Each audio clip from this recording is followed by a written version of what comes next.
नमस्कार, मी लतिका। आज मी तुम्हाला मेथी सोयाबीनची सुक्की भाजी बनवून दाखवणार आहे। त्यासाठी बघा, एक छोट्या आकाराची जुडी मेथीची मी घेतली होती। नीट करून बघा, स्वच्छ धुवून तिला अशी कापून घेतलेली आहे। तिची छोटी छोटी देठ पण घेतलेली आहेत बघा, जास्त असे देठ नाही घेतले, जेवढी कवळी असतील ना तेवढी घेतलेली आहे। त्यासाठी बघा आपल्याला सोयाबीन पाहिजे। तर सोयाबीन काय केले होते माहिती आहे का, 150 ग्रॅम सोयाबीन मी 20 मिनिटांसाठी बघा गरम पाण्यामध्ये भिजत घातले होते। गरम पाणी म्हणजे कडक गरम पाणी केलं होतं आणि त्याच्यामध्ये भिजत घातले होते। 10 ते 15 मिनिटात पण चांगले भिजले जातात। आणि भिजल्यानंतर बघा असे मोठे मोठे होते आणि त्याचे मी असे छोटे छोटे तुकडे करून घेतलेले आहेत। ह्याला काय करणार आहे, 2 ते 3 पाण्याने मी स्वच्छ धुवून घेणार आहे आणि एकदा मी चॉपरला फिरवून घेणार आहे। जर तुमच्याकडे चॉपर नसेल तर तुम्ही असं हाताने जरी तुकडे केले तरी पण चालेल। चॉपर मध्ये बघा मी बारीक केलेले आहे, ते अशा पद्धतीत झालेले। एकदा जर फिरवले का नाही की असे होतात। आणि काय केलेलं आहे माहिती का, 2 पाण्याने स्वच्छ धुवून घेतलेले आहे, ते पिळून घ्यायचे बरं का। पिळून जर नाही घेतलं ना तर त्यामध्ये पाणी तसंच राहील। कढई गरम करत ठेवली, त्यामध्ये आपण तेल टाकून घेऊ। आता तेल किती टाकायचं, अर्धी पळी तेल टाकायचं आणि गरम होऊन देऊया।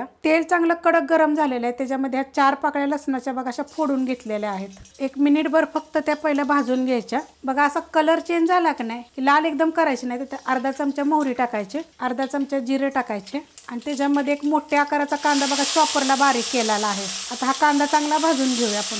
कांदा बघा चांगला भाजला गेलेला आहे। त्याच्यात टाकायच्या बघा हे अर्धा इंच आलं, 7 पाकळ्या लसणाच्या आणि 2 हिरव्या मिरच्या कुटलेल्या आहेत अशा। अर्धा चमचा झालेला आहे बघा हे। आता ही पण याच्यावर मिनिटभर आपण परतून घेऊया। गॅस आहे मिडियम आपला। परतून घेतलंय बघा।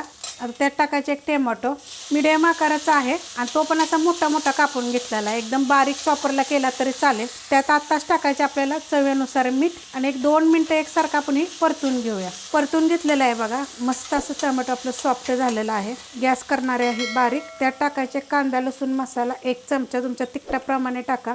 धने जिरे पावडर छोटा 1 चमचा, गरम मसाला पावडर छोटा 1 चमचा। यांच्या सगळ्यांच्या रेसिपी मी अपलोड केलेल्या आहेत। थोडंसं हलवून घेऊया आणि ह्यात टाकायचे आता आपल्याला हे सोयाबीन बघा, मी चॉपरला बारीक केलेत अशा पद्धती। जास्त बी बारीक करायचे नाहीत, चांगलं लागणार नाही। तर सोयाबीन काय होतं माहिती आहे का, बारीक सुद्धा भेटतात एकदम, ते जरी घेतले तरी चालेल, मोठे मोठे जरी नाही घेतले तर। ह्याच्यामध्ये का नाही 1 मिनिटभर फक्त आपण मिडियम गॅसवर परतून घेऊया। मस्त बघा असं परतून घेतलेलं आहे अशा पद्धतीमध्ये। तर ह्याच्यात टाकणारे बघा एकदम थोडंसं मी पाणी, अर्धी वाटी पाणी टाकलेलं आहे। गॅस केलेला आहे मिडियमच। सोयाबीन आपण जेव्हा परततो का नाही त्या टायमालाच मी मिडियम केला होता। आणि मसाले टाकताना कधी पण गॅस बारीक करायचा। आता 1 मिनिट ते 2 मिनिट फक्त आपण एक वाफ काढून घेऊया। 2 मिनिटं बघा मी झाकून ठेवलं होतं, मस्त असं झालेलं आहे।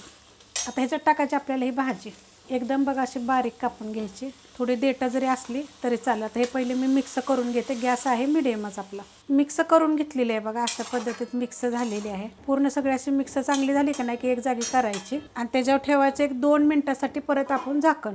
2 मिनिटं फक्त बघा मी झाकण ठेवलं होतं। आता झाकण नाही ठेवायचं। झाकण का ठेवलं होतं, जे देठं वगैरे होती ना ती चांगली शिजली जातात। आता यात थोडंसंच पाणी आहे बघा, एवढंसं, जास्त काय पाणी सुटलं नव्हतं, कारण भाजी स्वच्छ धुवून 1 तासभर तरी असेल आणि त्यानंतर मग मी कापून घेतली होती। आता हे आपण असंच 1 मिनिट ते 2 मिनिटं परतून घेऊया। असं ठेवायचं थोड्या वेळ, म्हणजे यातलं थोडंसं जेवढं पाणी आहे ते आटेल। आणि जर तुम्हाला हे पाणी असं पाहिजे असेल ना थोडंसं खाताना तरी बी चालेल, मस्त लागते। करून बघायची अशा पद्धतीने। 1 मिनिटभर फक्त मी अशी ठेवते आता याला।